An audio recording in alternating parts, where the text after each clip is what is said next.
하나님 말씀을 함께 나누도록 하겠습니다. 여호수아 13장 1절에서부터 7절까지의 말씀입니다. 여호수아 13장 1절에서부터 7절까지 제가 봉독하도록 하겠습니다. 여호수아가 나이가 많아 늙음에 여호와께서 그에게 이르시되 너는 나이가 많아 늙었고 얻을 땅이 매우 많이 남아 있도다. 이 남은 땅은 이러하니 블레셋 사람의 모든 지역과 구술 족속의 모든 지역 곧 애굽 앞 시올 시내에서부터 가나안 사람에게 속한 북쪽 에그론 경계까지와 블레셋 사람의 다섯 통치자들의 땅 곧 가사 족속과 아스돗 족속과 아스글론 족속과 가드 족속과 에글론 족속과 또 남쪽 아위 족속의 땅과 또 가나안 족속의 모든 땅과 시돈 사람에게 속한 무아라와 아모리 족속의 경계 아베까지와 또 그발 족속의 땅과 해 뜨는 곳에 온 레바논 곧 헤르몬 산 아래 바알갓에서부터 하맛에 들어가는 곳까지와 또 레바논에서부터 미스르보브마이까지 산지의 모든 주민 곧 모든 시돈 사람의 땅이라. 내가 그들을 이스라엘 자손 앞에서 쫓아내리니 너는 내가 명령한 대로 그 땅을 이스라엘에게 분배하여 기업이 되게 하되 너는 이 땅을 아홉 지파와 므낫세 반 지파에게 나누어 기업이 되게 하라 하셨더라. 아멘. 아멘. 오늘 말씀의 제목입니다. 한번 따라해 보실까요? 사명은 계속됩니다. 네, 한 번 더 해보시겠습니다. 사명은 계속됩니다. 오늘은 왠지 제 안에 이 갈망이 더 많이 컸던 것 같아요. 오늘 이 말씀이 저와 여러분들 모두에게 어디 가서 듣는 세미나나 강연처럼 들리지 않기를 간절히 소원하고, 지금도 살아계시는 그 하나님께서 나 들으라고 하나님께서 이 세종강재단을 통하여 들려주시는 음성으로 들으시는 귀한 은혜가 여러분들에게 있기를 간절히 소원합니다. 그래서 오늘 우리 함께 기도문 읽을 때에도 제가 기도문 안에 그런 내용을 넣었는데, 여러분들이 우리가 교만해서가 아니라 주의 말씀을 대할 때에 늘 우리의 자세는 말씀을 전하는 저도 여러분들도 그 말씀 앞에 겸손하게 나아가야만 합니다. 그래서 내 생각, 내 판단 다 내려놓고 오늘 말씀이 우리에게 뭐라고 말씀하시는지 함께 들음으로 말미암아 이 말씀을 통해 주시는 은혜를 통하여 힘을 찾고 또 그 힘으로 한 주간을 살아가는 은혜와 축복이 우리 모든 영가족들에게 있으시기를 간절히 소원합니다. 신앙생활을 하면서 사람들이 흔히 정체성이라는 이야기를 종종 쓰게 되고, 그 정체성을 이야기할 때 자주 언급되는 단어가 소명이라는 단어와 사명이라는 단어입니다. 우리가 흔히 콜링이라고 표현하기도 하는 소명이라고 하는 단어는 한자로 부를 소와 목숨 명이라고 하는 단어를 붙여서 만든 단어입니다. 다시 말씀드리면 소명을 한자로 풀이해서 설명을 한다면 부름 받은 목숨이라는 뜻이 되는 거예요. 사명은 심부름 사에 목숨 명을 붙여서 만든 단어입니다. 그러면 이 단어 또한 한자로 풀이를 하게 되면 심부름하는 목숨이라는 뜻을 갖게 됩니다. 성도로서 소명과 사명은 모두가 다 중요한데, 이 소명과 사명을 사실 떼어서 설명하는 것은 너무나도 어렵다고 생각을 합니다. 저와 여러분들을 하나님께서 자녀로 부르셨어요. 선택을 하셨죠? 그러면 그 부르시는 순간부터 저와 여러분들에게는 무엇이 생기는 거냐면 하나님의 사명이 생기게 되는 거예요. 내가 원하는 바가 아니라 나를 죄에서 구원하신 주님의 뜻이 내게 부어지기 시작을 한다라고 하는 것입니다. 흔히 서점에 나가보면 자기계발서들이 참 많이 있습니다. 자기계발서는 누구에게 필요할까요? 자기계발서는 분명한 사명을 가지고 살아가는 사람들에게 필요하다고 생각을 합니다. 내가 왜 살아가야 되는지, 무엇을 위해 살아야 되는지, 주님이 나를 향한 뜻이 무엇인지 아무런 관심이 없는 사람들이 자기 개발하기 위해서 책을 읽거나 공을 들이지는 않을 거예요. 그러나 여러분들 가운데도 종종 제가 이렇게 성도님들 가정 신방을 하다 보니까 신앙서적을 읽으시는 분들이 제법 많이 계시던데, 여러분들이 신앙서적을 읽을 때 내가 그 책에 관심을 갖는, 교회에서 읽으라고 하지 않은 책임에도 불구하고 관심을 가지시는 이유는 왜 그럴까요? 하나님이 나를 성도로 부르셨는데 뭔가 보다 더 성도답게 살고 싶은 마음이 있어서 어떻게 하면 은혜 안에 더 거할 수 있을까, 그래서 때로는 신앙 서적을 통해서 도움을 받으려고 하는 모습들이 여러분들 안에 있는 것이죠. 마찬가지로 자기 개발이든 어떤 신앙 서적을 읽든 이 모든 과정에서 반드시 사명이 있을 때에만 우리 안에 무엇인가를 개발하거나 바로서기 위해서 노력하게 된다라고 하는 것을 우리는 발견할 수가 있습니다. 우리나라뿐만이 아니라 아시아 그리고 나아가서는 미국 세계 곳곳에서 영향을 끼치는 우리나라의 미래학자들이 계십니다.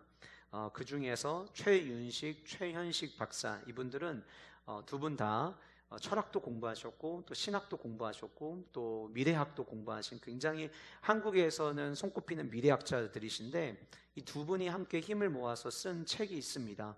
다시 사명이다 라고 하는 책인데요, 이 책에서 두 저자는 위기의 시대에 크리스천들이 어떻게 미래를 준비할 것인가에 대한 주제를 이 책 안에 담고 있습니다. 크리스천이 존재하는 이유는 하나님이 우리에게 생명을 주셨고 그리고 우리에게 구원을 주셨는데, 우리에게 주신 이 구원을 가지고 우리 모두가 살아가잖아요. 근데 어느 누구도 죽지 않고 영원히 살 수 있는 사람은 단 한 명도 없습니다. 우리는 언젠가 죽음을 맞이하게 되고 죽음과 동시에 우리는 심판대 앞에 서게 되는데, 모든 크리스찬들은 하나님 앞에 서는 그날까지 하나님께서 내게 주신 계획, 하나님이 내게 주신 뜻을 실현하며 살아가는 것, 그것이 그리스도인들이 이 땅에 살아가는 이유라고 이 책에서 설명하고 있습니다. 그러면서 이 책 안에 많은 파트 가운데 일부 부분에서 사명이 무엇인가에 대해서 정리해 놓은 부분이 있습니다.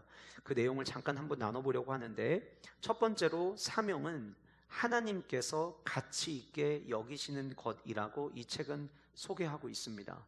내가 가치 있다고 생각하는 것, 내 가족들이 가치 있다고 생각하는 것, 내 주변에 있는 사람들이 가치 있다고 생각하는 것이 사명이 아니라 하나님께서 가치 있다고 생각하는 것이 사명이 되어야 한다라고 하는 거예요. 우리가 흔히 내 뜻대로 사는 게 아니라 하나님의 뜻대로 살아가야 된다라는 말을 종종 쓰는데, 그 말에 다른 표현과도 같다고 생각을 합니다.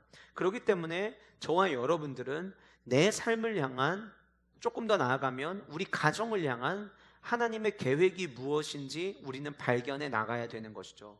지금 대신방 기간 가운데 있는데, 신방하면서 가정 방문할 때에 조금씩은 다르겠지만, 그러나 가정들마다 신방하면서 제가 느끼는 것은 뭐냐면, 이 가정을 향한 하나님의 계획은 이런 거구나라고 하는 거를 말씀을 전하면서 저도 느끼게 되고, 그 말씀을 품고 신방 받으신 성도님들의 가정을 위해서 기도하게 되는 거죠. 그러니까 마찬가지로 하나님이 내게 주신 수많은 계획들, 뜻을 발견하면서 살아가는 것, 그게 사명이라고 하는 거예요. 그래서 사도 바울이 에베소 교회에 편지를 썼는데, 지난 금요일 저녁에도 제가 잠깐 말씀드렸지만 신약에 나와 있는 많은 도시들 가운데 복음이 선포되어지고 그 복음을 지키며 살아가기 참 어려웠던 도시를 꼭 굳이 손에 꼽으라고 이야기한다면 제일 어려웠던 도시가 고린도와 에베소라고 생각이 되어져요.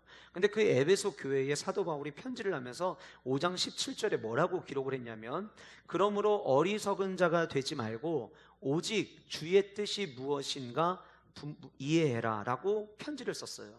우리가 이 땅을 살아가면서 하나님이 우리에게 주신 뜻이 있는데, 시대가 너무 악하고 시대가 너무 하나님이 기뻐하시는 모습과 다른 모습으로 가니 그 에베소 지역 안에서 말씀 붙잡고 살아가는 게 너무 힘들고, 그리고 그렇게 흔들리는 세상 속에서 좌로나 우로나 치우치지 않고 살아갈 수 있는 방법이 무엇일까를 고민했을 때, 사도 바울은 너희들을 향한 하나님의 뜻이 무엇인지 분별하고 이해하는 삶을 살으라고 이야기했던 것이에요.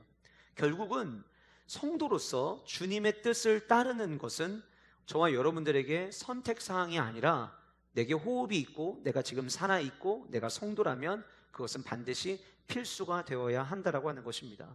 사명자의 삶을 살겠다라고 말할 때에는 더더욱 두말할 나위 없이 이 사명, 우리 하나님의 뜻을 발견하며 살아가는 것은 저와 여러분들의 삶 가운데 반드시 필요한 모습이라 생각이 되어집니다.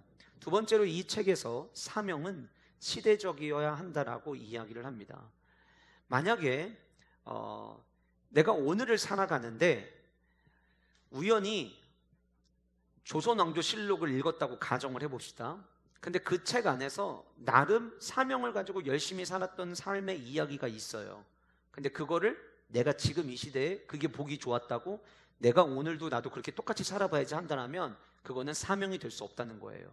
사명은 그 시대, 우리로 이야기하면 저와 여러분들을 향한 하나님의 뜻과 하나님의 사명은 2022년 9월을 지나가고 있는 지금 이때에 저와 여러분들을 향한 하나님의 사명이 있다는 거예요. 그래서 사명자는요, 늘 현재와 미래에 관심을 가지고 어떻게 준비하고 나아갈 것인가에 대한 대책과 계획을 세워야만 한다라고 하는 거예요. 우리의 다음 세대들이 이 시대 속에서 선한 영향력을 끼치고 하나님께 영광 돌리는 삶을 살아가기를 우리는 꿈꾸며 바라고 기도합니다. 그러나 만약에 그 아이들이 옛날 아주 오래전에 누군가가 한 시대를 휩쓸었던 것에 매여 있다면 결코 그것은 오늘 이 시대를 살아가는데 필요한 사명이 되지는 않을 거예요.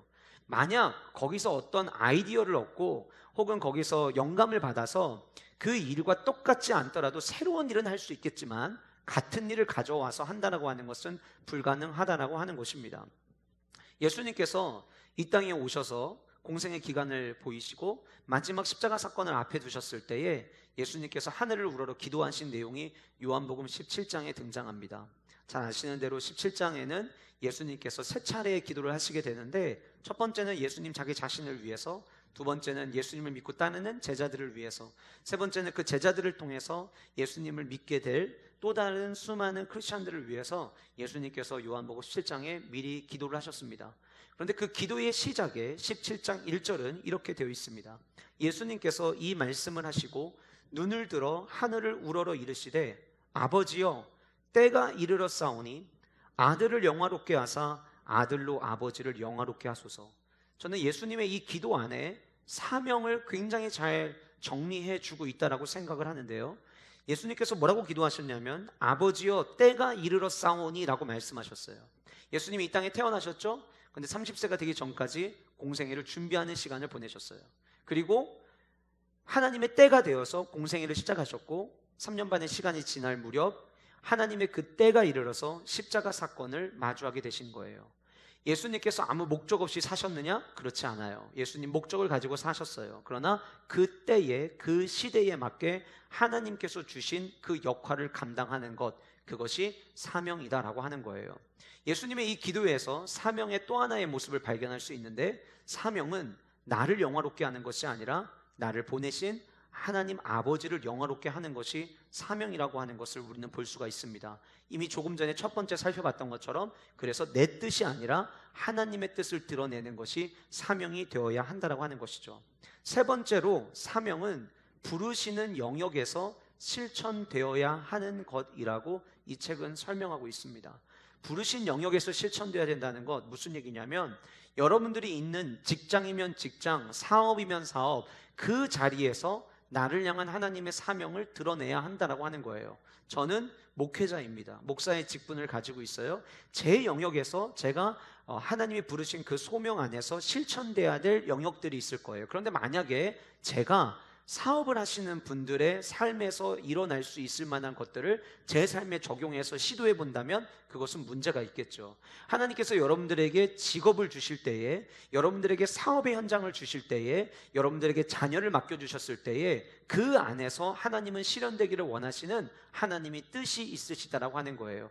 우리 가끔 이런 얘기하죠. 남의 떡이 커 보인다고. 근데 남의 떡 커 보일 이유가 하나도 없습니다. 왜냐하면 하나님은 여러분들에게 맞게 여러분들의 맞춤형으로 여러분들에게 사명을 주시는 하나님이시기 때문이라고 하는 것입니다.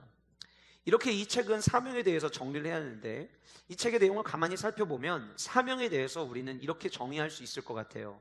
심부름 받은 목숨으로 우리는 살아가서 사명이라고 부르지만 하나님의 관점에서는 그 사명이 하나님의 계획이요 하나님의 뜻이라고 하는 것입니다. 우리가 존재해야 되는 이유는 내가 원하는 뜻과 계획을 위해서가 아니라 나를 지으시고 나를 자녀 삼아주신 하나님의 뜻과 하나님의 계획을 위해서 살아가야 한다라고 하는 것을 보여주는 것이죠. 그래서 여러분들 지금 숨 안 쉬고 계신 분들 아무도 안 계시죠? 다 숨 쉬고 계시죠? 이 숨이 언제 끊어질지는 몰라요. 그런데 하나님께서 오늘 지금 이 시간 나에게 숨 쉴 수 있게 하고 계시다면, 생사화복을 주관하시는 그 하나님께서 이 시간 나에게 숨 쉴 수 있도록 은혜를 주셨다면 한번 따라해 보실까요? 나에게 하나님은 바라는 것이 있으시다. 내가 지금 숨 쉬고 있다는 것은 하나님이 여러분 한 분 한 분에게 바라는 것이 있으시고, 여러분들을 통해서 일어나기를 원하는, 여러분들을 통해서 드러나기를 원하시는 하나님이 계획이 있다라고 하는 것으로 우리는 아멘으로 받아야 되는 거예요. 그래서 늘 우리의 관심이 하나님이 기뻐하시는 뜻이 무엇인가에 관심을 가지고 우리는 살아가야 한다라고 하는 것입니다. 우리는 지금 여호수아 1장부터 살펴보면서 오늘 이제 13장에 도착을 했습니다.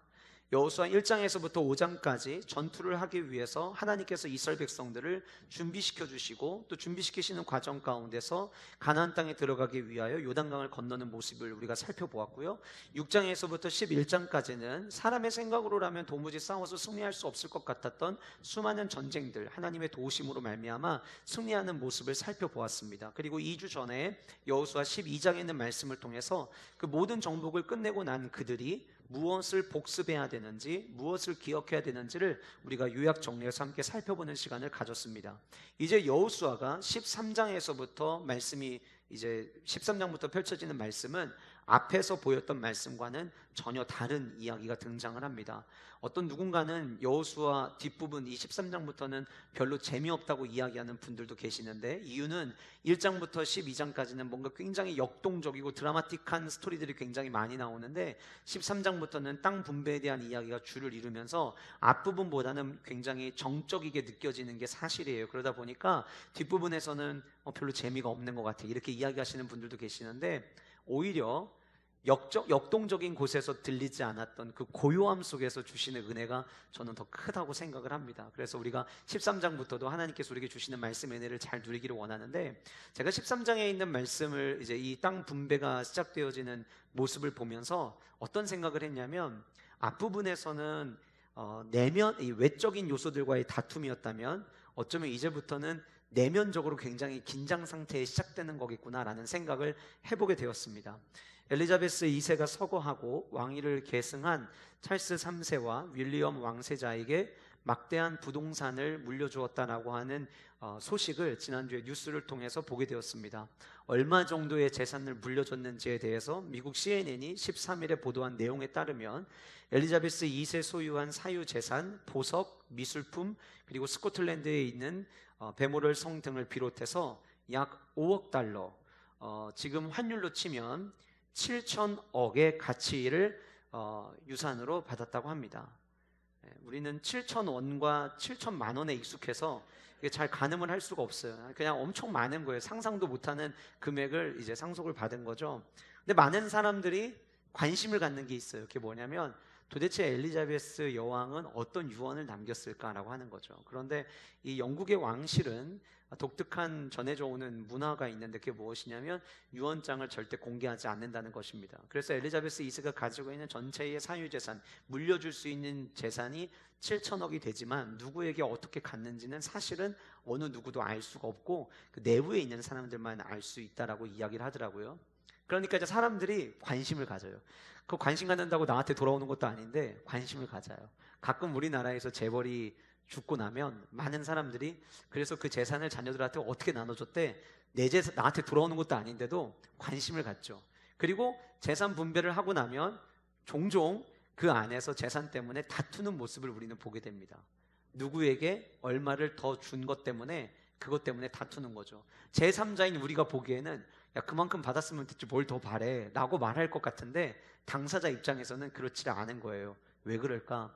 그의 유언장에 담겨져 있는 내용이, 그리고 상속해 주는 그 무엇인가가 그 죽은 누군가에게 내가 어떤 존재인지를 읽을 수 있는 하나의 지표가 되기 때문이라고 생각을 합니다.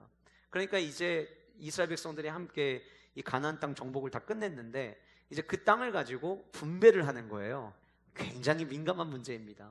그 민감한 땅 분배의 스토리가 13장부터 시작이 되는데, 오늘 저와 여러분들이 읽은 13장 1절부터 7절까지의 말씀은 앞으로 펼쳐질 그 땅 분배의 스토리 속에서 마치 잠깐 쉬어가듯 서론과 같은 역할을 하는 본문이 오늘 본문에 등장을 합니다.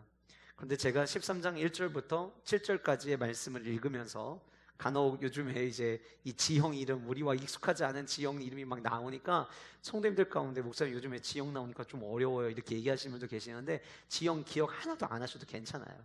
그 중요한 게 아닙니다. 그런데 이 지형 이름이 계속 나오는 이 13장 1절부터 7절까지의 말씀을 읽으면서 하나님께서 저에게 주셨던, 이 본문 속에 담겨져 있는 하나님께서 들려주시기를 원하셨던 마음이 무엇일까를 질문하고 말씀을 볼 때 제게 주셨던 마음은, 한번 따라 보시겠습니다. 사명은 계속됩니다. 13장 1절부터 7절을 읽는 가운데 저에게 주셨던 하나님 아버지의 마음은 사명은 계속된다라고 하는 거였어요. 사명은 계속되어야 한다라고 하는 것이죠. 그래서 오늘 본문 속에 담겨져 있는 내용들을 저와 여러분들이 함께 살펴보면서 이 사명이 계속되어질 때에 우리가 잊지 말고 기억해야 될 것들이 무엇인가를 함께 살펴보고 기도하고, 또 이 말씀 속에서 받은 그 사명을 향해서 달려가는 은혜가 저와 여러분들 가운데 있기를 주님의 이름으로 축복합니다. 오늘 본문 1절은요 이렇게 시작합니다. 여호수아가 나이가 많아 늙음에. 여호와께서 그에게 이르시되, 또 한 번 등장합니다. 너는 나이가 많아 늙었고 얻을 땅이 매우 많이 남아있도다. 어느 누구도 늙지 않는 사람은 없습니다. 요즘 뭐 화장품이 워낙 잘 나오고 하니까 또 얼굴에다가 뭐 넣기도 하고 뭐 이래서 주름이 있어도 주름을 때로는 없애기도 하고, 커 보이는 얼굴을 작게 만들기도 하고, 다양한 방법을 사용하지만 아무리 우리가 이런저런 방법을 다 써도 늙는 거를 막을 수는 없습니다. 노화를 조금 늦출 수는 있다 할지라도 노화 없이 흘러가는 사람은 아마 아무도 없을 거예요. 많은 사람들이 늙는 거에 대해서 때로는 서글프다라고 이야기하시는 어르신들도 주변에서 종종 보게 됩니다. 저희 어머니도 그러시더라고요. 그런데 나이가 들면서 늙어가는 것은 어떻게 막을 수 있는 방법이 아니겠죠. 그런데 오늘 본문은 13장 1절을 읽다 보면은요, 앞에서 언급한 내용과 뒤에서 이야기하고 있는 내용이 뭔가 이렇게 짝을 이루지 못하는 것처럼 느껴져요. 예를 들면 이런 거죠. 여호수아가 나이 많아 늙음에, 그러면 그 다음에는 나이 많아 늙어서 따라오는 뭔가의 결과물이나 이해될 만한 이야기가 나와야 되는데, 오늘 본문은 뭐라고 이야기하고 있냐면 나이 많아 늙었고 얻을 땅이 매우 많이 남아있다 라고 성경은 이야기를 하고 있어요. 본문을 제가 그대로 직역을 해보니까 하나님께서 여호수아에게 들려주셨던 말씀이, 음성이 이런 거였습니다. 너는 늙었고 나이가 많이 들었는데 이 땅에 대해서는 아직도 차지할 땅이 너무나도 많이 남았구나. 이렇게 하나님께서 말씀을 하고 계신 거예요. 우리 여호수아의 인생을 한번 잠깐 살펴볼까요? 성경에 여호수아의 이름이 등장하는 첫 시작은 출애굽기 17장입니다. 이스라엘 백성들이 애굽에서 출애굽을 하고 나서 이스라엘 민족이 처음으로 전투를 하게 됐죠. 아말렉과의 전투였습니다. 우리가 잘 아는 대로 모세가 산에 올라가고 아론과 훌이 팔을 들어주면 전쟁에서 승리하고 팔이 내려오면 지는 전쟁이었습니다. 모세가 이스라엘 백성들을 이끄는 민족의 리더였음에도 불구하고 모세는 여호수아에게 현장에 나가서 싸울 그 리더의 역할을 여호수아에게 맡깁니다. 성경이 처음 보여주는 여호수아의 모습은 이스라엘 백성들 첫 번째 전투에서 그 이스라엘 백성들을 이끌고 아말렉과 싸우는 그 현장에 있는 대장으로서의 모습을 먼저 보여줍니다. 그 다음에 등장하는 여호수아의 이야기는 민수기 13장과 14장에서 하나님께서 주신 축복의 땅 가나안 땅을 12명의 사람을 보내서 정탐하게 하실 때에 그 12명 가운데 한 사람으로 등장을 합니다. 우리가 잘 아는 대로 12명을 정탐을 보냈죠. 그런데 10명이 돌아와서 혹평을 합니다. 그 땅 우리 못 간다고, 우리가 투전에 살펴봤던 그 아낙 사람들, 그 사람들 옆에 있으면 우리 메뚜기 떼에 불과해서 우리 가서 싸우면은 싸우지도 못하고 죽을 거라고 이야기를 했어요. 성경은 이렇게 기록합니다. 그 10명은 하나님께서 죽이셨다라고 성경은 기록하고 있어요. 혹평한 모든 백성들이 한마음 한뜻 되어 나아가는 일에 회방을 놓고 방해를 했던 그 10명은 하나님께서 죽이셨어요. 근데 그 다음 이렇게 이야기합니다. 그러나 여호수아와 갈렙은 생존하였더라. 하나님께서 살려주셨다라고 성경은 이야기하고 있어요. 그래서 두 번째 성경에 등장하는 여호수아는 정탐꾼, 사실 여러분 가나안 땅에 한 번도 가보지 않은 땅을 들어가서 정탐한다면은 아마 그 시대의 특수 요원에 해당된다고 생각을 합니다. 그 특수 요원으로 보냈고 거기서 정탐하고 돌아와서 10명은 죽었지만 생존한 사람으로 성경은 여호수아를 기억하고 있습니다. 그 다음에 등장하는 여호수아의 모습은 이제 우리가 여호수아서에서 살펴보고 있는 바로 그 모습입니다. 모세의 뒤를 이어서 이스라엘 백성들을 이끌고 나아가는 리더의 모습인 것이죠. 제가 왜 여러분들에게 지금 여호수아의 상황들을 다 이야기를 드렸냐면 여호수아가 마주한 상황은 전부 다 달랐습니다. 그러나 상황이 바뀌었어도 여호수아의 사명은 계속되고 있다라고 하는 것을 우리는 여호수아의 모습을 통해 볼 수 있는 거예요. 오늘 이 말씀에서 우리가 기억해야 될 첫 번째는 상황이 바뀌어도 사명은 계속된다라고 하는 것입니다.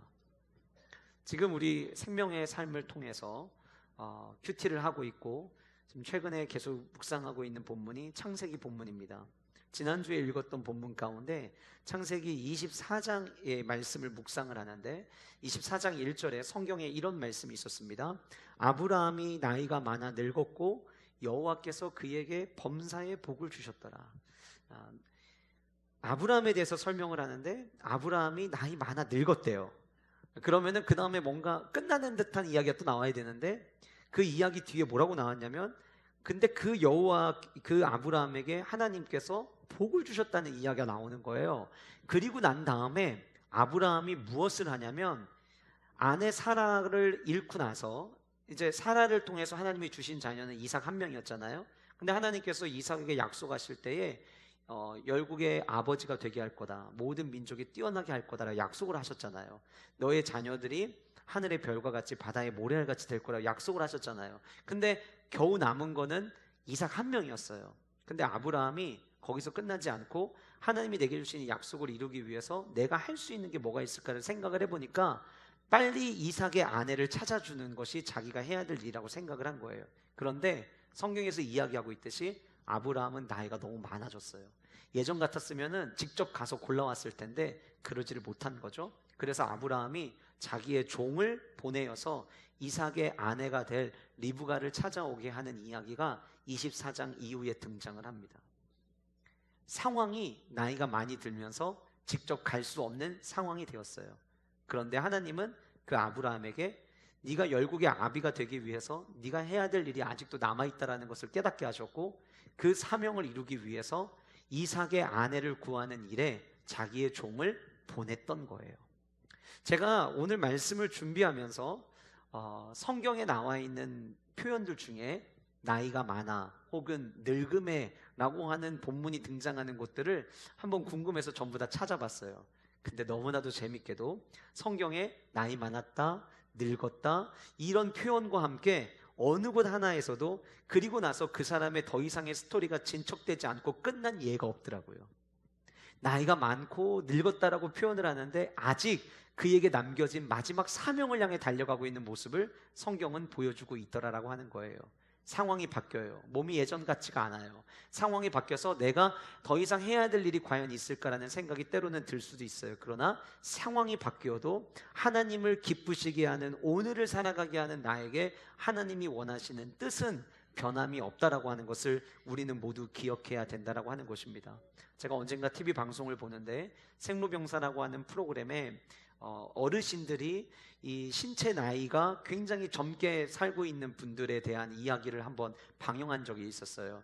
근데 한 이제 어르신을 옆에서 PD가 따라다니면서 인터뷰를 하는 내용이었는데 70세가 넘으신 할아버지였는데 근육도 이렇게 말하기 좀 그렇지만 저보다 더 몸매도 좋고 너무 건강한 몸을 가지고 계신 거예요. 그래서 이제 기자가 옆에서 따라붙으면서 이야기합니다. 아니 할아버지 어떻게 이렇게 건강하세요? 어떻게 이렇게 신체 나이가 젊으세요? 예전에 뭐 하셨어요? 이렇게 물어봤더니 이분이 대기업에서 간부를 하셨던 분이었던 거예요. 그 대기업에 간부를 하다가 지금은 아파트에서 경비를 하고 계시는데 경비를 하다 보니까 때로는 분리수거를 돕기도 하고 잡초가 있으면 그 생로병사 프로그램 안에서 그 아저씨가 하는 거를 보니까 잡초를 뽑기도 하고, 아이들 지나가면 손 흔들어주면서 인사를 하기도 하고, 아침에는 차들 빠져나갈 때 이렇게 안내도, 주차 안내도 해주고, 막 그런 모습이 이제 화면 안에 담긴 거예요. 그래서 이제 그런 할아버지의 일상을 쭉 보여주고 난 다음에 그분에게 이렇게 인터뷰를 합니다.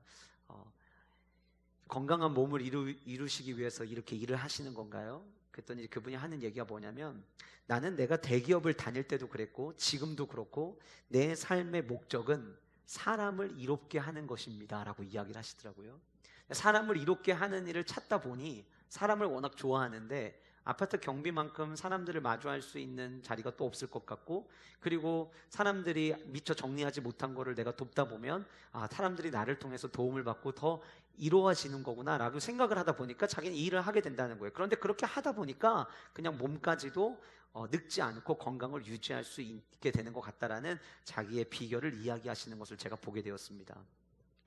우리의 삶의 목적은 내가 있는 그 위치 속에서 무엇을 하느냐, 나이가 들고 몸이 연약해지고 때로는 상황은 계속해서 바뀐다 할지라도 그 생로병사에 나왔던 그 할아버지처럼 내 삶의 목적만 분명하다면 역할이 바뀌어도 우리는 맡겨진 역할을 감당할 수 있으리라 생각이 되어지는 거예요. 여러분, 오늘 본문에 등장하는 여호수아, 나이가 많아 늙었다라고 성경은 이야기합니다. 그러면 그 다음에 뭔가 끝날 것 같잖아요. 그런데 끝나지 않아요. 하나님이 그 여호수아에게 가지고 계신 계획이 본문에 이어서 등장을 합니다. 이제 해야 될 일이 있다. 이제 이 전쟁에서 승리한 이 땅을 이제 분배해 줘야 돼. 이제 앞으로 여러분 우리가 13장 이후를 살펴보면서 더 자세하게 보겠지만, 여호수아가 모세 이후에 리더의 자리에 이름으로 계속 나오잖아요. 근데 이제 다음 장을 살펴보면 여호수아의 이름이 제사장 엘르앗을 뒤에 붙게 됩니다.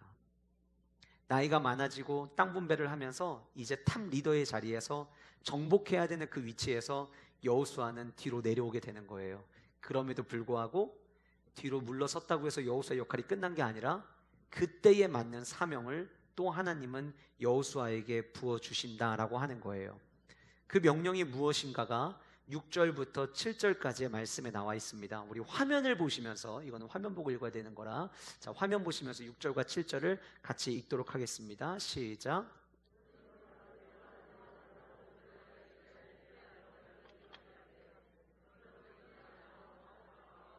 므낫세 반집하게 나누어 기업이 되게 하라 하셨더라. 자, 왜 제가 화면을 보고 읽으셔야 된다고 말씀을 드렸냐면, 여러분들이 가지고 있는 개역개정 성경을 보시면 노란색으로 표시된 이 단어가 여러분들 성경책에는 없어요. 그런데 히브리어 성경에는 이 두 개의 단어가 들어 있습니다. 그냥 뭐 있을 수도 있고 없을 수도 있어. 그러면 굳이 이렇게 설명을 드리지 않을 거예요. 여호수아서 안에 이 오직이라고 하는 단어가 15번 등장을 합니다.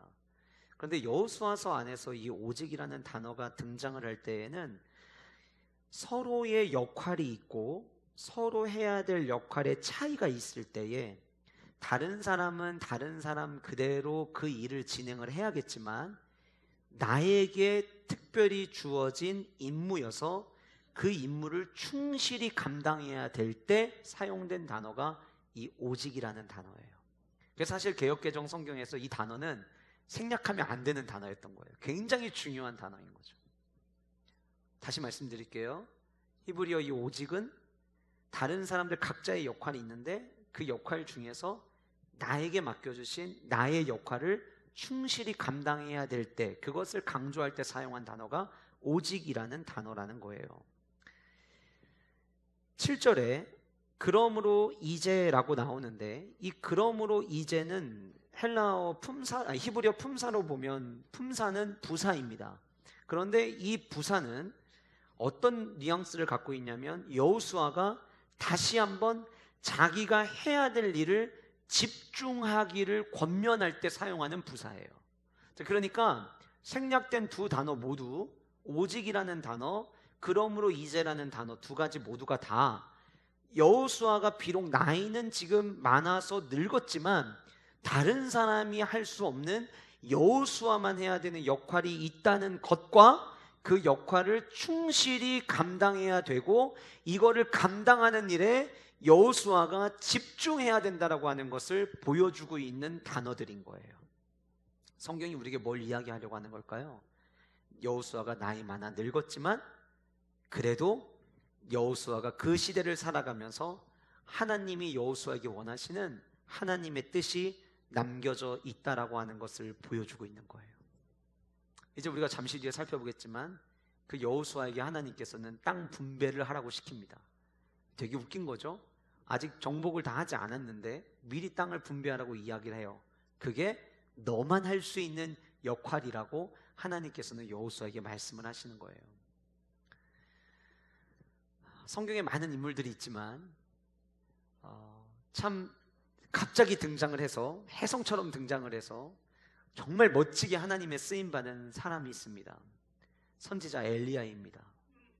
엘리야의 이야기가요, 열왕기상 17장에 진짜 갑자기 등장을 합니다. 그리고 갑자기 등장하자마자 그 엘리야에게 하나님이 사명을 주십니다. 내가 지금부터 가뭄을 내가 주게 할 건데 그 가뭄이 있을 거라고 가서 이야기해라. 하나님이 갑자기 사명을 맡기시는데 그 사명이 좋은 사명이 아니라 그 사명이 감당하기 굉장히 힘든 사명이었어요. 그리고 엘리야는 하나님께서 엘리야에게 주셨던 사명을 위해서 3년이라는 시간을 준비하고 갈멜산 꼭대기에 바알 선지자들과 함께 영적인 대결을 펼치게 됩니다. 우리가 잘 아는 대로 엘리야가 제단을 쌓은 거기에 불이 임했고 그리고 엘리야의 승리로 끝나게 되죠. 처음 부를 때 목적이 그거여서 그랬는지 엘리야는 나의 사명이 끝났다고 생각을 했습니다. 그리고 하나님의 사명을 감당하면 자기에게 돌아오는 것이 큰 축복이라고 기대를 했던 것 같아요. 그런데 자기에게 돌아온 것은 이세벨이 자기를 죽이려고 자기를 찾고 있다는 이야기가 들립니다. 엘리야가 어떻게 하죠?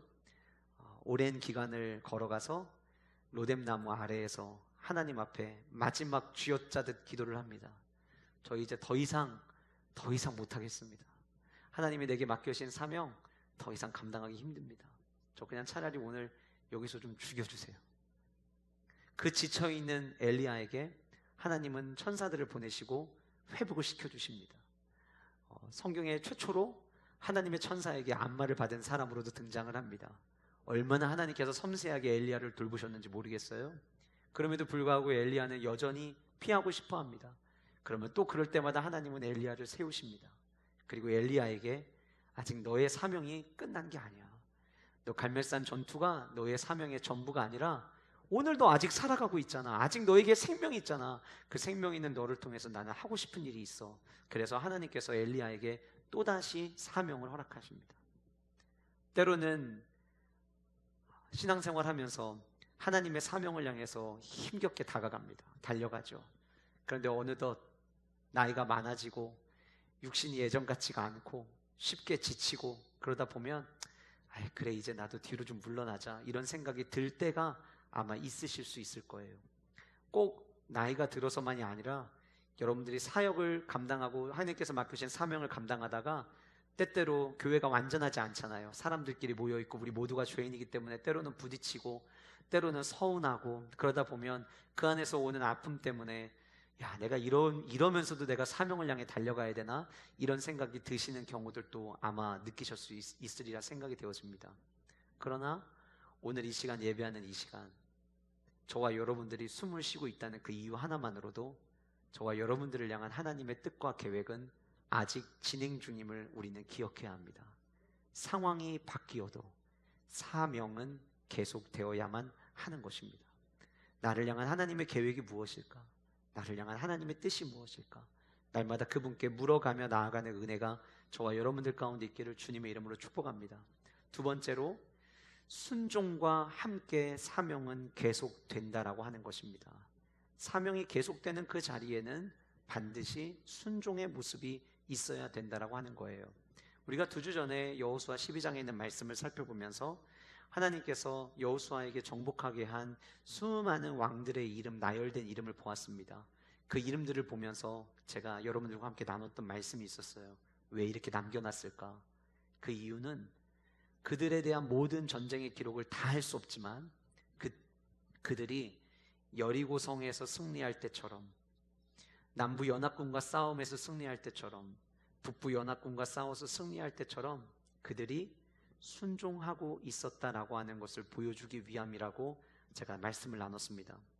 오늘 본문에 보면 2절 말씀에 이 남은 땅은 이러하니 라고 하면서 지명 이름이 나옵니다.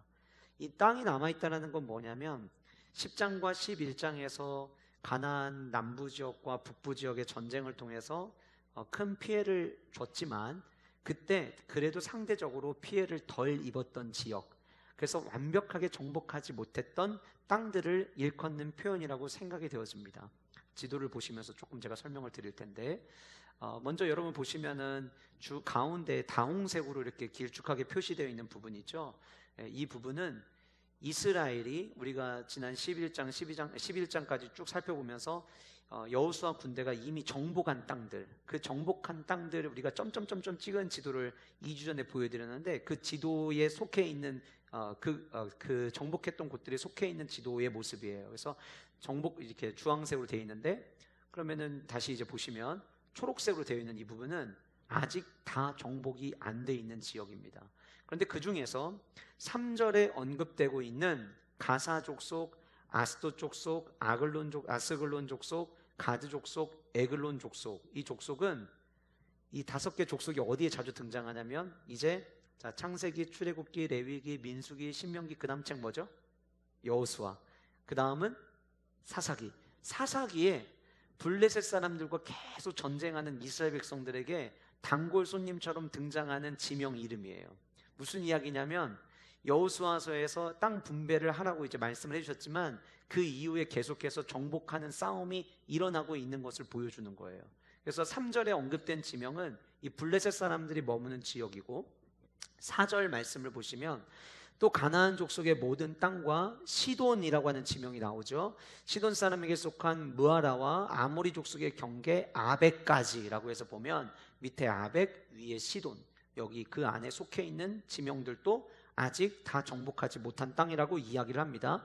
그리고 5절과 6절은 좀 약간 겹쳐서 봐야 되는데, 또 그발 족속의 땅과 해 뜨는 곳에 온 레바논 곧 헤르몬산 아래 바알가스에서부터 하맛에 들어가는 곳까지와 레바논에서부터 미스르본 마인까지의 산지의 모든 주민 곧 모든 시돈 사람의 땅이라고 이야기를 하면서 5절과 6절에 언급된 지역이 위아래 분포가 되어 있어요. 그러니까 오늘 본문에 3절에서부터 6절까지 언급된 부분들은 지명은 정복한 다홍색이 아닌 나머지 부분들. 자, 그러면 아직 정복하지 못한 땅의 이름을 이렇게 열거를 할 때에 하나님께서 원하시는 것은 무엇일까요?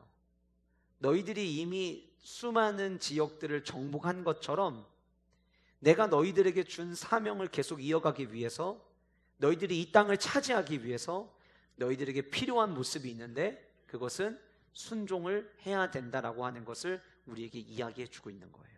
왜요? 하나님이 원하시는 전쟁의 승리는 반드시 순종이 따라와야만 얻을 수 있는 땅이기 때문이라고 하는 것입니다. 재미나게도 이스라엘 백성들이 하나님께서 이 땅을 주시고 아직 정복하지 않은 땅이잖아요. 정복하지 않은 땅을 하나님께서 이미 주셨어요. 왜 그게 가능하냐? 레위기에 보면 모든 토지의 주인은 하나님이시라고 하는 말씀이 나옵니다. 하나님이 온 우주 만물을 지으셨어요. 천지를 하나님이 지으셨어요. 그러면 모든 천지의 소유는 누가 되는 거죠? 하나님이 되시는 거예요. 여러분들 살고 있는, 우리가 살고 있는 대전 땅도 엄밀히 이야기하면 하나님의 거예요. 왜냐하면 하나님이 다 지으셨기 때문에. 그래서 아직 미처 차지하지 않았음에도 불구하고, 그럼에도 불구하고 하나님은 이미 그 땅을 앞으로 이제 분배해 주기를 원하시는 거예요. 그러나 너희들이 이 땅을 차지하기 위해서는, 그 땅을 얻기 위해서, 그 얻기 위한 사명의 길을 달려갈 때에 너희들이 이전까지도 전쟁에서 승리할 때 늘 나의 이야기에 귀를 기울이고 순종했던 것처럼 너희들이 순종할 때에만 그 땅을 얻을 수 있게 될 거라고 하는 하나님의 숨겨진 뜻이 이 말씀 안에 담겨져 있다라고 하는 거예요. 예레미야 20장 8절과 9절을 우리 한번 같이 읽어보도록 하겠습니다. 예레미야 20장 8절과 9절만 읽어보겠습니다. 같이 읽겠습니다. 시작.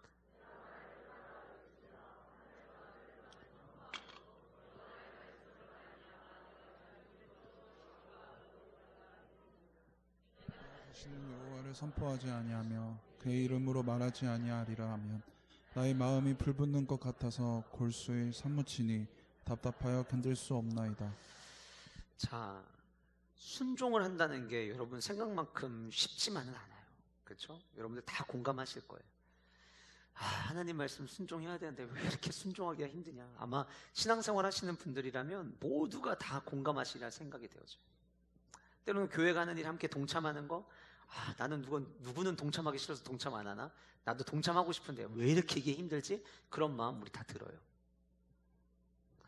예레미야 20장 8절 9절에 나오는 예레미야의 고백을 보면 사명자의 삶에 순종이 얼마나 중요한가를 엿볼 수 있다고 생각을 합니다. 예레미야 선지자, 우리가 흔히 눈물의 선지자라고 이야기를 하죠. 오늘 본문의 8절에 예레미야가 이렇게 이야기를 합니다. 내가 말할 때마다 외치며 파멸과 멸망을 선포함으로. 제가 이 8절의 말씀을 읽을 때에 생각났던 본문이 있었어요. 어디냐면 예레미야 1장에서 하나님께서 예레미야를 부르실 때 소명장으로 불려지는, 예레미야 소명장으로 불려지는 1장이었습니다. 근데 그 1장에서 하나님께서 예레미야에게 부르시면서 예레미야에게 사명을 주실 때에 어떤 사명을 주셨냐면, 내가 너로 말미암아 파멸하며 무너뜨리며 파괴하며 그 다음 건설하며 심게 하였느니라 라고 예레미야를 부르시면서 네가 해야 될 일이 무엇인지를 정확하게 이야기해 주셨거든요. 그런데 예레미야가 하나님의 그 말씀대로 순종하고 있는 거예요. 그래서 순종하고 있음을 그대로 드러나게 보여주는 단어가 8절에 나오는 파멸과 멸망을 선포하였다라고 하는 표현이에요. 문제는 뭐냐면요, 하나님 말씀대로 순종을 했는데 이 예레미야에게 돌아오는 것은요, 조롱과 비난과 그리고 돌 던지는 것들밖에 없었어요. 본문의 8절에 이렇게 이야기합니다. 내가 여호와의 말씀을 선포를 했는데 여호와의 말씀으로 말미암아, 하나님의 말씀 때문에, 하나님의 말씀을 지키는 것 때문에 좋은 일이 나야 되는 거 아니에요? 근데 그 말씀으로 말미암아 내가 초영일토록 치욕과 모욕거리가 되었습니다.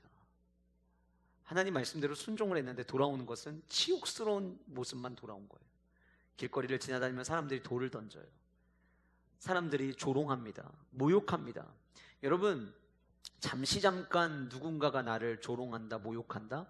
가끔 여러분 전혀 모르는 사람이 언어폭력을 하면 그 언어폭력을 들은 사람이 오랫동안 이것이 마음에 남아서 때로는 치료를 받기도 해요. 종종 운전을 하고 가던 사람들끼리 차에 싸움이 붙었는데 그 차에서 한 사람이 내려서 상대방 차를 향해서 막 온갖 욕설을 퍼붓는데 그 차 안에 아이가 타고 있어요. 이 아이가 그 욕설을 자기 아빠에게 하는 욕설을 다 듣고 나잖아요. 그럼 이 아이는 트라우마에 걸려서 오랜 시간 동안 심리치료를 받아야 돼요. 그만큼 언어가 주는 폭력이 굉장히 무서워요. 그런데 본문의 예레미야는 종일토록 사람들로부터 모욕과 치욕을 받았어요. 여러분들이 만약에 사명을 향해 달려가던 중에 이런 일을 당하게 된다면 여러분들은 어떻게 하시겠습니까? 그러면 아마 우리 이렇게 반응할 거예요. 9절 말씀 띄워주세요. 내가 다시는 여호와의 말씀을 선포하지 아니하고 그의 이름으로 말하지 아니하겠습니다. 대부분 우리는 여기까지 끝납니다. 그런데 예레미야는 그러지 않았어요.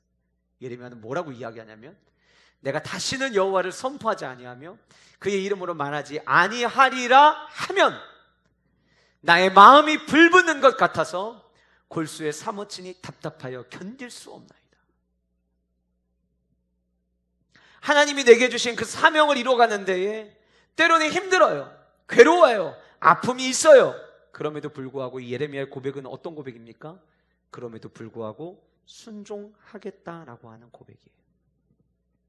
아까 제가 말씀드린 것처럼 이스라엘 백성들 아직 가나안 땅 정복 안 끝났습니다. 안 끝났는데 사명을 주셨어요. 어떤 사명을 주셨냐면, 그 땅 내가 차지하게 할 거니까 너 이미 분배해 라고 이야기하신 거예요. 여러분, 우리가 하나님 나라를 이야기할 때 종종 사용하는 두 개의 단어가 있습니다. 이미라는 단어와 아직 아니라는 단어를 씁니다. already, not yet 이라는 단어를 쓰죠. 그런데 이게 하나님 나라에만 적용하는 게 아니라 성도의 삶에도 저는 똑같이 적용된다고 생각합니다. 왜 우리가 하나님의 나라를 이야기할 때 이미 그리고 아직 아니 이 두 단어를 왜 쓰냐면, 예수 그리스도를 내가 믿음으로 말미암아 하나님의 나라를 이미 우리는 맛보고 있어요. 그러나 주님 다시 오시는 날 완성될 새 하늘과 새 땅은 아직 우리 모두가 경험하지 못했어요. 그래서 하나님의 나라의 일부는 이미 경험했지만 아직 경험하지 않은 하나님의 나라가 있어서 이 두 개의 단어를 쓰는 거예요. 저는 성도의 삶도 마찬가지라고 생각합니다. 우리가 예수 그리스도의 보혈을 믿음으로 말미암아 구원을 얻게 되죠. 그리고 이미 주어지는 은혜가 있어요. 그런데 우리가 꼭 기억해야 될 것이, 마치 오늘 본문 속에 등장하는 이스라엘 백성들, 하나님께서 땅 분배는 끝내셨지만 우리가 구원의 확신을 받을 때 하나님께서 내가 너희들을 이제 내 상속자 삼겠다라고 말씀하세요. 이게 무슨 얘기냐면 이제부터 내 거 다 너희들 누리게 해줄 거야. 예수님이 요한복음에 이렇게 말씀하시죠. 내가 온 것은 너희들에게 생명을 주기 위함만이 아니라 너희들의 삶을 풍성하게 하기 위함이다, 이렇게 말씀하셨어요. 이 말의 의미가 뭐냐면 너희들 예수 그리스도를 믿기로 결단하고 나를 너희들이 영접하잖아. 그게 전부가 아니야. 나를 영접하고 난 이후에 너희들이 차지하게 될 것들이 어마어마하게 많아. 이 약속을 예수님이 하셨어요. 예수님을 나의 구주로 영접하였지만 이제 성도로 삶을 살아가면서 정복해야 될 것들이 이제부터 시작이라는 거예요. 내가 성도로서 예수 그리스도를 영접하고 살아가는 그 순간부터 하나님의 상속자로서 모든 것을 누리기 위해서 이제 싸워야 된다는 거예요. 그래야 얻을 수 있는 거예요. 여러분, 만약에 여러분들이 얻을 수 있는 것들이 엄청나게 많은데 내가 하나님의 말씀대로 살아가지 않음으로 인해서 그것을 내가 경험하지 못한다면, 내가 순종하지 않아서 경험하지 못한 건데 하나님 앞에 가서는 하나님 믿어도 별 소용없는 것 같아요 라고 이야기한다면 굉장히 어리석은 모습 아닐까요? 하나님을 내 구주로 영접하고 예수 그리스도의 십자가의 은혜를 내가 인정하는 순간부터 이미 우리에게 주어진, 이루어진 하나님의 나라, 이미 경험한 성도의 모습이 있어요. 그거 맞아요. 그러나 성도로 부름받고 난 이후에 이제부터 계속해서 정복해 나아가야 될 성도의 삶의 풍성함이 아직도 너무 무궁무진하다는 거예요. 그것을 어떻게 누릴 수 있느냐? 주의 말씀에 순종할 때에 누릴 수 있다라고 하는 거예요. 그래서 순종이 어렵지만 내게 약속하신 주님의 축복을 내가 얻기 위해서 순종은 반드시 필요하다라고 하는 것입니다. 여러분들의 삶 가운데 주님께서 약속하신 축복을 저는 우리 세종왕의 모든 영가족들이 한 번도 놓치지 않고 다 누리셨으면 좋겠어요. 제가 대신방 하면서 신방 받으신 가정들은 아시겠지만 제가 신방 준비하면서 간절히 하나님 앞에 원했던 마음, 하나님 우리 성도님들 가정에 주님 복 좀 주세요. 잘 되게 좀 해주세요. 근데 여러분, 제가 아무리 기도하고 그 소원하는 마음을 가지고 여러분들의 가정을 방문하고 함께 기도한다 하더라도 각자의 삶 가운데 주의 말씀에 순종하는 나의 모습이 없다면 그것은 그림의 떡에 불과할 것입니다. 간절히 소원하게는 힘들고 어렵더라도 주님의 말씀에 순종함으로 말미암아 주님이 저와 여러분들에게 주시겠다고 약속하신 그 땅 차지하는 은혜가 있기를 간절히 소원합니다. 아까 보여드렸던 그 지도, 아직도 차지해야 될 땅들이 굉장히 많았잖아요. 이스라엘 백성들이 그 땅을 언제 다 차지하는 줄 아세요? 다윗과 솔로몬 왕 시대에 돼서야 차지합니다. 아까 제가 사사기 말씀 잠깐 드렸는데 사사기에서 그 땅 블레셋 5개 지역만 갖고 지지고 볶다 끝납니다. 왜 그런 줄 아세요? 하나님이 우리의 왕이 되셔서 주님 말씀에 순종해야 되는데 각자 자기 소견대로 행하다가 공격당하고 눈물 흘리고 공격당하고 눈물 흘리다가 끝나는 이야기가 사사기의 이야기예요. 사사기의 그 반복되는 스토리가 저와 여러분들의 이야기가 되지 않기를 간절히 소원하면서 저와 여러분들 모두가 주님의 말씀에 순종함으로 말미암아 다윗이 하나님 말씀 앞에 순종했을 때에 모든 땅, 약속의 땅을 차지했던 것처럼 주의 말씀 순종하며 나아갈 때 약속하신 땅을 다 차지하는 은혜가 저와 여러분들 가운데 있기를 주님의 이름으로 축복합니다. 마지막으로 도우심 속에서 사명은 계속된다라고 하는 거예요. 우리의 사명은요, 절대로 내 힘으로 이룰 수 있는 것이 아니라고 하는 겁니다. 주님의 도우심 속에서만 가능하다라고 하는 거예요. 오늘 말씀 6절 중간 부분에 보시면 밑줄 치셔야 될 부분이 있습니다. 내가 그들을 이스라엘 자손 앞에서 쫓아내리니, 거기 밑줄 한번 쳐보세요. 여러분, 지금까지 등장했던 수많은 전쟁들이요, 여호수아와 그의 군대가 잘 싸워서 그런가요? 우리 하나만 얘기해 볼까요? 여리고성 그들이 솔직히 뭐 한 게 있습니까?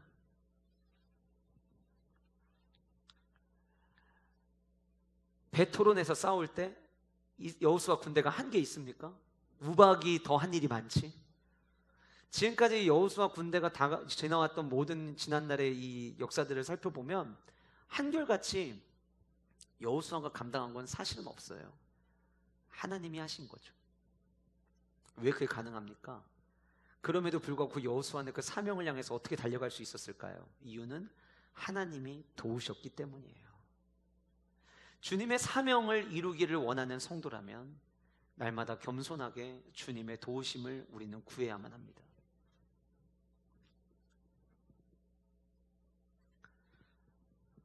제가 어젯밤에 잠을 못 잤어요.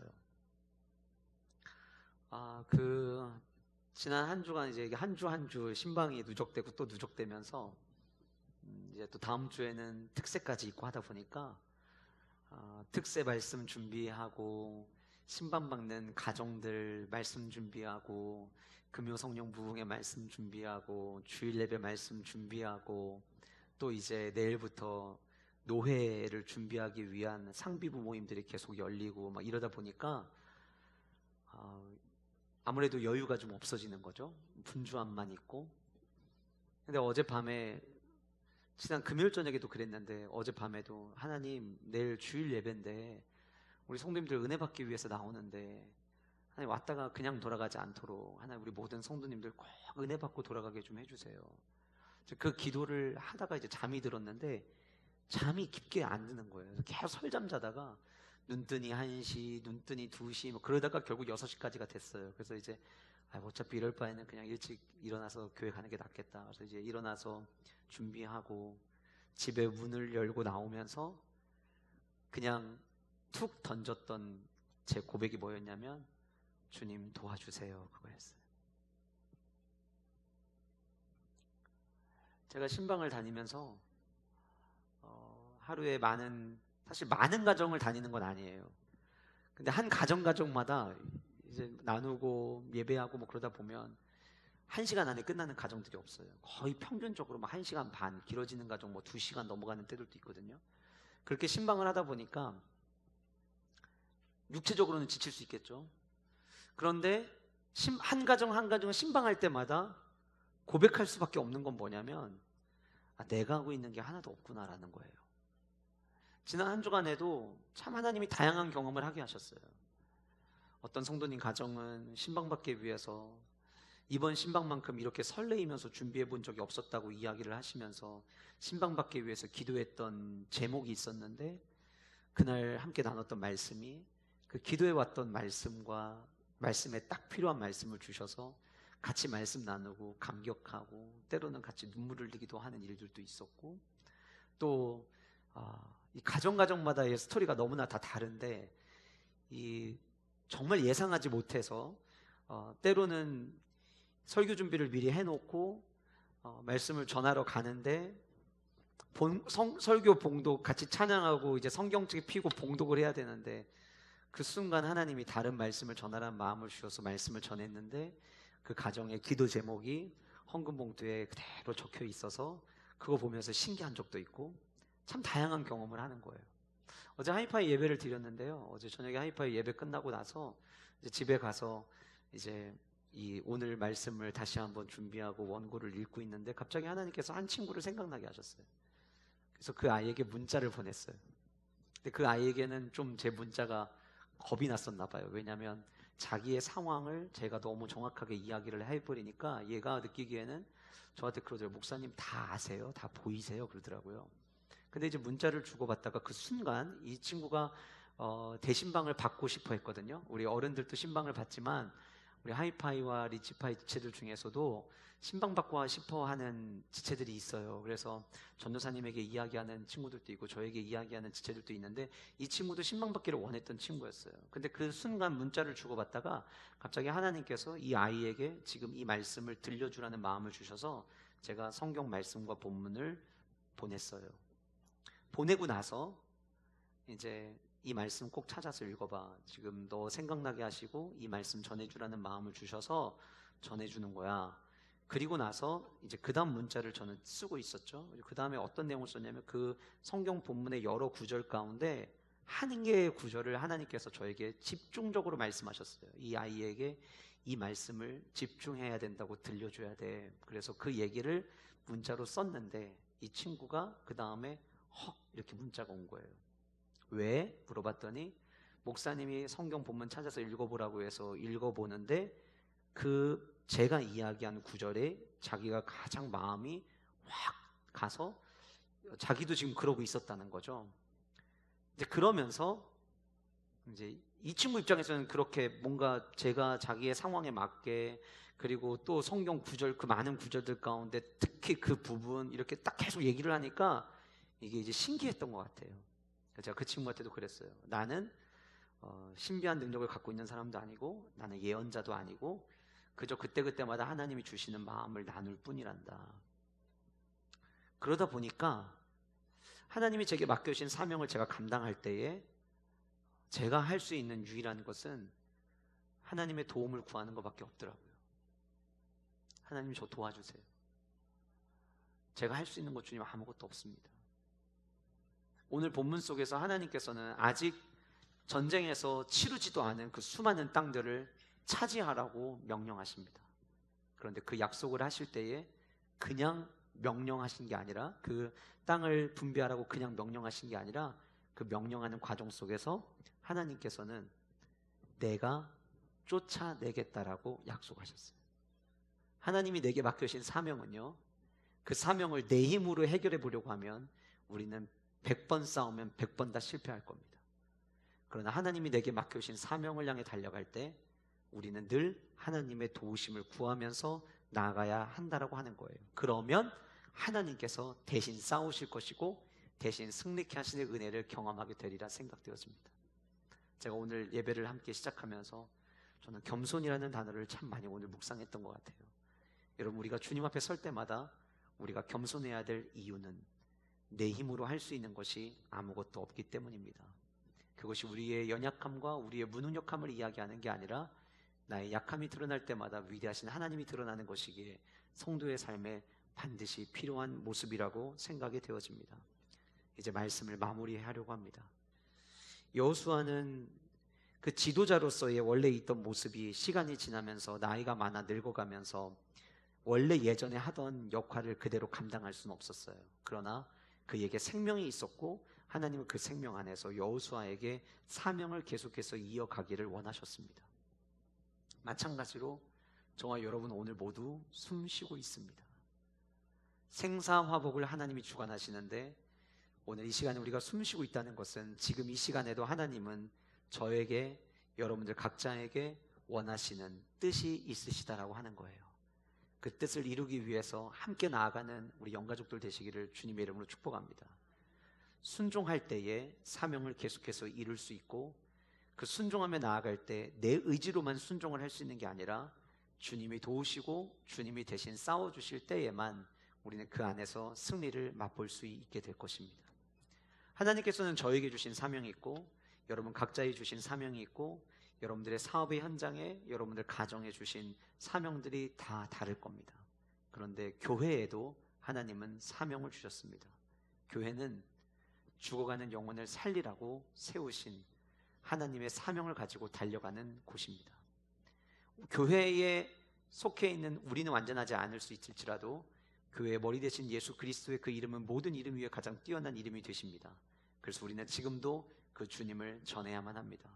오늘 이 예배가 끝나고 나면 선교회별로 모여서 전도지를 준비하고 이제 이 지역에 전도하러 나갈 겁니다. 오늘은 따로 전도구역을 나눠드리지 않아요. 겹칠 수도 있어요. 그래도 함께 지나다니시면서 여러분들이 서로 우리 교회 성도님들을 보면 서로가 서로에게 용기가 되어지고 우리가 주신 이 복음적 사명을 감당하기 위해 우리가 존재하는 것임을 우리 모두가 공유하고자 따로 지역을 나눠드리지 않고 우리 전도하러 나가게 됩니다. 복음을 전한다는 거 오늘 이 시대에 참 하기 힘듭니다. 사람들이 때가 어느 때인데 전도하냐고 이야기하는 사람들이 있을 수도 있습니다. 상황이 녹록지 않습니다. 그러나 상황이 변한다 할지라도 복음을 전하라는 교회에 주신 사명은 절대 변할 수가 없습니다. 그 사명을 우리에게 주셨기에 우리는 나가서 복음을 전하라고 하는 주님의 명령대로 순종하며 나아가야 합니다. 그리고 오늘 전도지 한 장을 건넬 때에도 내 힘으로 하는 게 아니라 주님의 도우심을 구하며 해야 합니다. 역시 마찬가지로 내일부터 우리는 5일 동안 새벽 6시에 모여서 함께 미스바 기도회로 시간을 보내게 됩니다. 교회에 주신 그 사명, 역할은 조금씩 다르겠지만 변하지 아니하는 그 하나님의 사명을 이루기 위해서 함께 순종하고 나아갈 때 주님의 도우심을 누리시는 은혜와 축복이 우리 모든 영가족들의 삶 가운데 있으시기를 주님의 이름으로 간절히 소원합니다. 함께 기도하시겠습니다.